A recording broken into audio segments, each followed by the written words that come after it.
Bismillahirrahmanirrahim. Alhamdulillahirabbil alamin. Wassalatu wassalam ala asyrafil anbiya'i wal mursalin wa ala alihi wa sahbihi wa man sara ala nahjihi wastanna bi sunnatihi ila yaumiddin, amma ba'd. Rabbi shrah li sadri wa yassir li amri wahlul 'uqdatam min lisani yafqahu qawli. Allahumma 'allimna ma jahilna wanfa'na Allahumma bima 'allamtana wa zidna ilman nafi'an ya rabbal alamin. Bagaimana caranya untuk melakukan salawat kepada Rasulullah Sallallahu Alaihi Wasallam?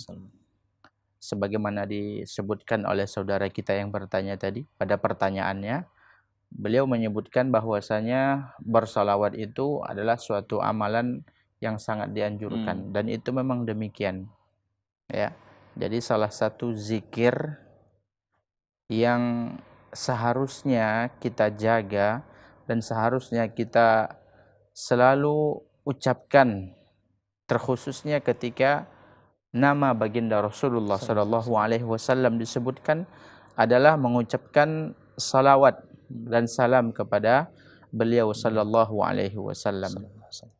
Banyak sekali faedah-faedah, fadilah-fadilah, keutamaan-keutamaan, keagungan-keagungan dan kemuliaan yang akan didapatkan oleh orang-orang yang senantiasa menjaga salawatnya kepada Rasulullah Sallallahu Alaihi Wasallam, terkhususnya pada hari Jumat atau pada malam Jumat.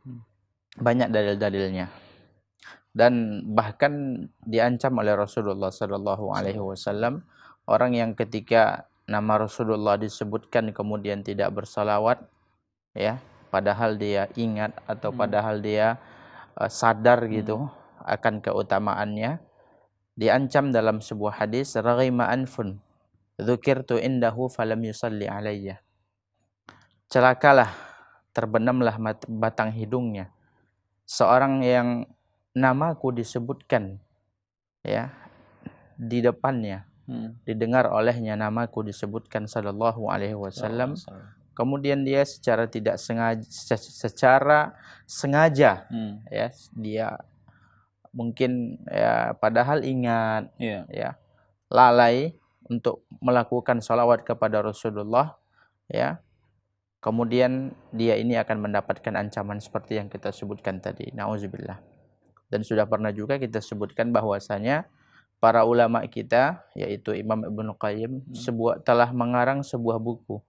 Beliau telah menulis sebuah buku yang di situ dirangkum oleh beliau, dicantumkan oleh beliau tentang, ya, keutamaan-keutamaan, faedah-faedah, kemudian hukum-hukum fikih yang terkait dengan bersalawat kepada Rasulullah Sallallahu Alaihi Wasallam. Ini sangat bagus sekali untuk dijadikan rujukan dalam masalah ini, yaitu kitab Jala'ul Afham fi Fadlis Salati Wassalam ala Khairil Anam.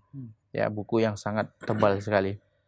Semuanya tentang salawat kepada Rasulullah Sallallahu Alaihi Wasallam. Adapun tentang pertanyaan saudara kita tadi, bagaimana caranya? Ya, ini pertanyaan yang ditanyakan kepada kita.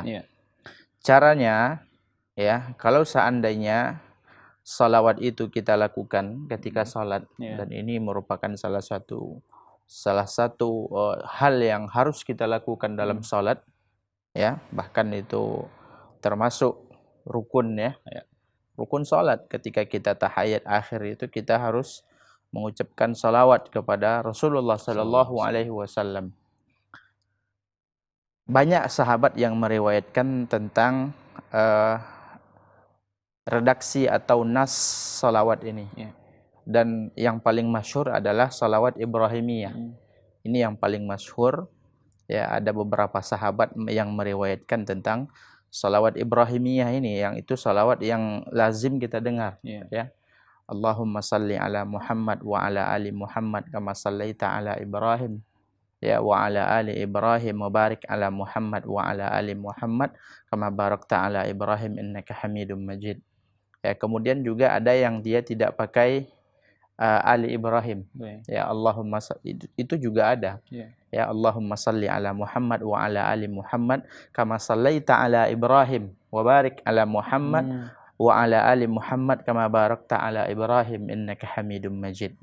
Ya, atau ada juga redaksi lain, Allahumma salli ala Muhammad wa ala alihi wa dzurri wa azwajihi wa dzurriyyatihi kama sallaita ala Ibrahim wa barik ala Muhammad wa ala ali Muhammad wa azwajihi wa dzurriyyatihi kama barakta ala Ibrahim. Itu ya redaksi-redaksi atau nas-nas salawat ya yang disebutkan, yang diriwayatkan oleh sahabat yang banyak sekali. Hadis ini diriwayatkan dari jalan Abu Mas'ud, diriwayatkan dari jalan Abu Musa radhiyallahu anhu, diriwayatkan dari jalan Abdullah bin Mas'ud, kemudian Abu Humaid, kemudian sahabat-sahabat yang lain. Jadi ini ya yang harus kita baca ketika sholat.